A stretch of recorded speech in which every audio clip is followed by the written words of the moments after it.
Welcome to Extrinsic Coaching.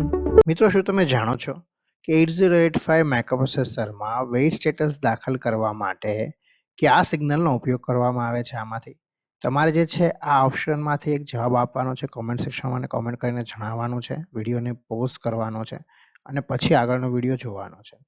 હવે જો weight સ્ટેટસની જરૂરિયાત ક્યારે હોય? જ્યારે 8085 માઇક્રોપ્રોસેસરમાં ખૂબ ઝડપી હોય, મને એની સાથે જોડાયેલા જે અમુક મેમરી ચિપ્સ છે એ અથવા આઈઓ ડિવાઇસ એની જે છે એની સરખામણીમાં ધીમા હોય, ત્યારે જે છે વેઇટ સ્ટેટસની જરૂર પડે છે.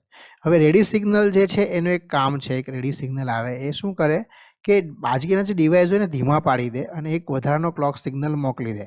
એટલે માઇક્રોપ્રોસેસર એકચ્યુઅલી એના દરેક મશીનનું જે T2 સાયકલ હોય ને એમાં રેડી સિગ્નલની સ્થિતિ તપાસે, અને જો રેડી સિગ્નલ પિન લો હોય તો એક પ્રોસેસર એક વધારાનો ક્લોક સાયકલ ઉમેરી દે, જેને વેઇટ સ્ટેટસ મતલબ TW કહેવામાં આવે છે.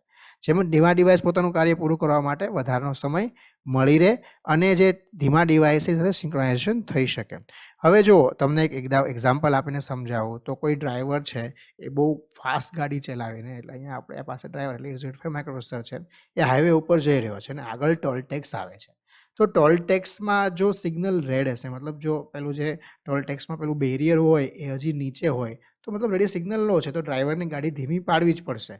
પણ જો આગળથી એનું સેન્સ થઈ ગયું ફાસ્ટેગ અને બેરિયર ઊંચું થઈ ગયું હોય તો ડ્રાઈવર જે છે પોતાની ઝડપમાં જ ગાડી આગળ વધારી શકે. આને કહેવાય રેડી સિગ્નલ.